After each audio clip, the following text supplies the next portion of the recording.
ایسے لوگوں کو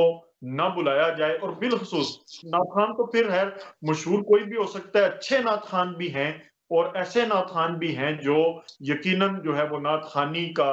جو صحیح آداب ہے نعت خوانی کے انہیں ملحوظ خاطر نہیں رکھ رہے. تو اس چیز کو خصوصی جو ہے لحاظ رکھا جائے کہ باعمل لوگوں کو، میں نے آغاز میں بھی کہا تھا کہ باعمل لوگوں کو مدعو کیا جائے،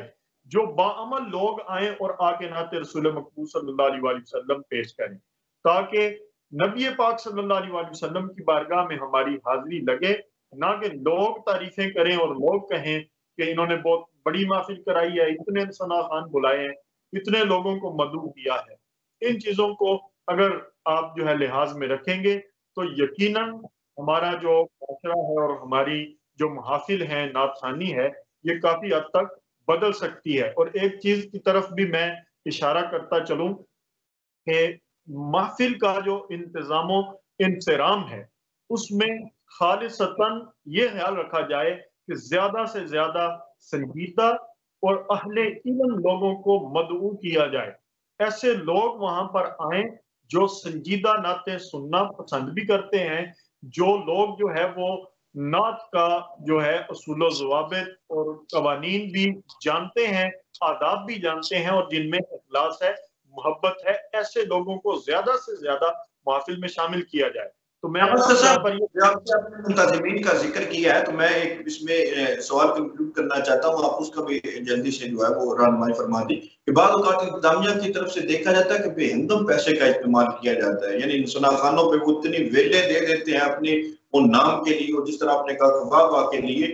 تو اصل جو ہے روپے پیسے کی بھی حرمتی ہو رہی ہوتی ہے، اور نہ جانے کتنے لوگ ان کے ہی علاقہ میں، ان کے ہی علاقہ میں بھوک سے تڑپ رہے ہوتے ہیں، جن کے پاس پہننے کو لباس نہیں ہوتا، ایسے لوگ بھی ہوتے ہیں. تو کیا وجہ ہے کہ وہ لوگ ان کی طرف توجہ نہیں دیتے جو اصل چیز ہے، جو انسانیت کی خدمت ہے، اور وہ پیسے جو ہے وہ ان پروفیشنل نعت خوانوں پہ نچھاور کیے جا رہے ہیں جن کا پہلے بینک بیلنس اور کوٹیاں اور کاریں بہت زیادہ ہیں.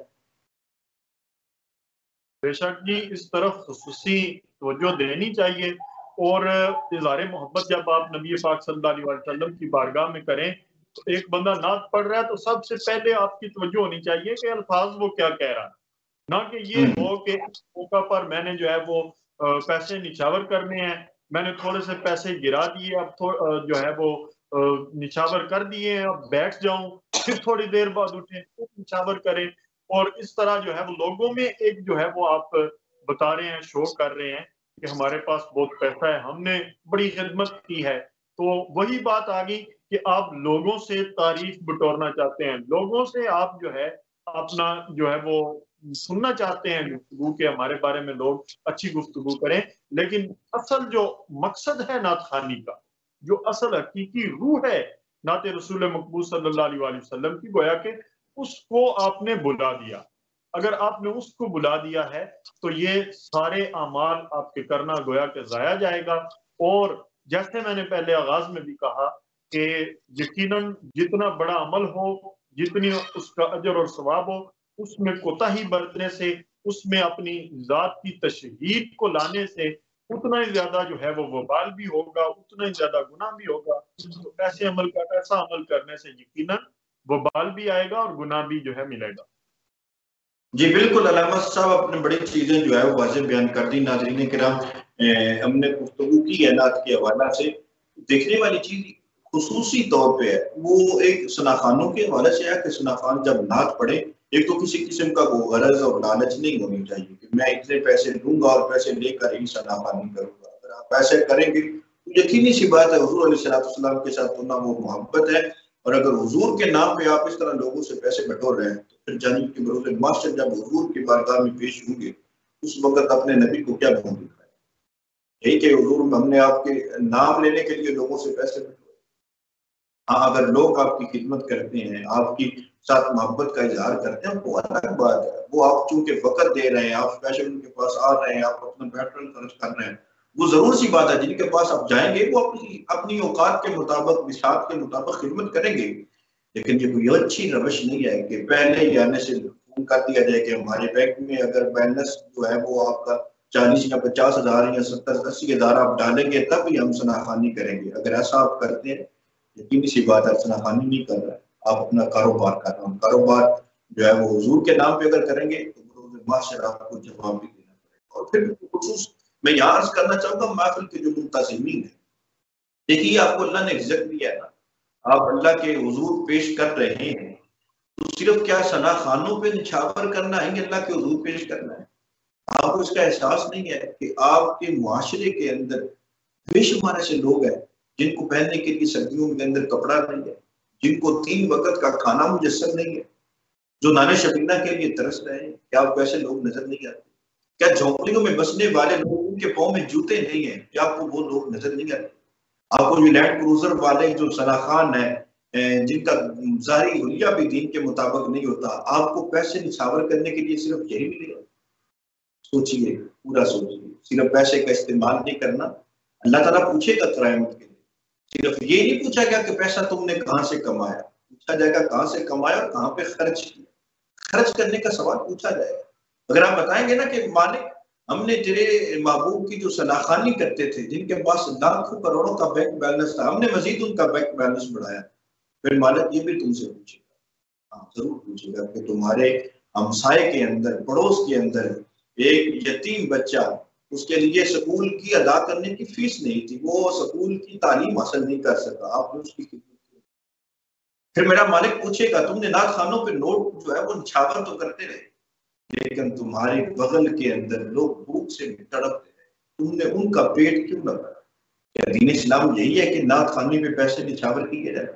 اور انسانیت کا کچھ خیال نہ رکھا جائے؟ میں اس بات پہ اعتراض نہیں کر رہا کہ ناک خانی نہ کی جائے، لیکن اقتدار کے ساتھ۔ جس طرح ہمارے یہاں پہ ہنگم پیسے اڑائے جاتے ہیں، اور بالخصوص یہ صرف ناخوانی کے چونکہ موضوع تھا اس لیے حوالے سے عرض کیا، ورنہ تو ہماری خاطر اس سے خالی نہیں ہے، ہمارا کوئی پروگرام، کوئی فنکشن فضول خرچیوں سے خالی نہیں ہے۔ میں صرف اس لیے نہیں عرض کر رہا چونکہ یہ سناخانی ہے تو سناخانی کے حوالے سے نہیں، ہماری زندگی کے اندر جو بھی فنکشن ہے، جہاں بھی ہم فضول خرچی کر رہے ہوں، وہاں ہمارے اندر احساس ہونا چاہیے کہ جن پیسوں کو، روپوں کو ہم عوام سر عام جو ہے وہ ہم لٹا رہے ہیں، پھینک رہے ہیں، ان پیسوں سے کسی کا گھر چل سکتا ہے، کسی کا چولہا چل سکتا ہے۔ یہ سوچ کے، یہ فکر کر کے، یہ اپنے اندر تصور کر کے پھر پیسے کا استعمال کیجیے، پھر یقینی سی بات ہے آپ پیسہ یوں فضول خرچیوں کے اندر صرف نہیں کریں گے، بلکہ اللہ اس کے رسول کی رضا کے مطابق بھی صرف کریں گے۔ ناظرین کرام، پروگرام سے اجازت چاہتے ہیں، میں اپنے دونوں مہمانان گرامی کا شکریہ ادا کرتا ہوں۔ علامہ آصف صاحب، آپ نے وقت دیا، بہت شکریہ۔ محترم جواد احمد، آپ نے سناخانی کے لیے وقت عطا فرمایا، بہت شکریہ آپ دونوں شخصیات کا۔ ناظرین کرام، آج کے پروگرام سے اجازت چاہتے ہیں، امید ہے آپ کو باتیں کچھ اچھی لگی ہوں گی، اور کڑوی بھی ضرور ہے لیکن ہے یہ حقیقت۔ اب کیا کیا جائے، ہمارا کام ہے حقیقت کو لوگوں کے سامنے پیش کرنا، اگر پیش نہ کریں گے تو ہم بھی مجرم ٹھہریں گے۔ اس لیے حضور علیہ السلام کا فرمانا ہے کہ جو تم میں سے برائی کو دیکھے وہ اپنے ہاتھ سے روکے، اگر ہاتھ سے روکنے کی استطاعت نہیں رکھتا اپنی زبان سے روکے تو کم از کم دل میں برا جانے۔ اس لیے ہم آج اپنے حصے کی شمع جلاتے ہوئے آپ سے یہ عرض کر رہے ہیں، زبان سے کم از کم یہ کہہ رہے ہیں کہ اپنے پیسے کا ضیاع یوں نہ کیجیے، معاشرے کے اندر پھیلے دکھوں کو سینچنے کی کوشش کریں، معاشرے کے اندر پھیلے غموں کو اور معاشرے کے اندر پھیلی غربت کو مٹانے کی کوشش کریں۔ ہمارے ساتھ اپنی بارگاہ میں اور ہم حضور علیہ السلام کا پکا سچا حقیقی عاشق و شناخوان بننے کی توفیق مرحمت فرمائے۔ آج کے پروگرام سے اجازت چاہتے ہیں، پھر انشاءاللہ تعالیٰ اگلے ہفتے آپ سے ملاقات ہوگی، تب تک کے لیے